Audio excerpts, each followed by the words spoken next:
How to add featured photo on Facebook. So if you want to add featured photo, then first of all open up your Facebook application and make sure to log into your Facebook account, and after logging in, on the upper right corner you will have a 3-barred icon. Simply tap on that and then go to your profile, and under profile you will have edit profile option. Tap on that, and before proceeding make sure to like and subscribe our channel for more videos. And now scroll all the way down and you will have featured option. Under featured you will have try it. Simply tap on that and then you have to choose any one of the photo that you would like to add to your featured photos.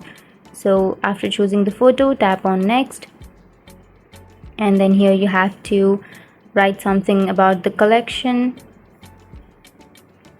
and after writing you can simply tap on save, which is on the bottom of your screen.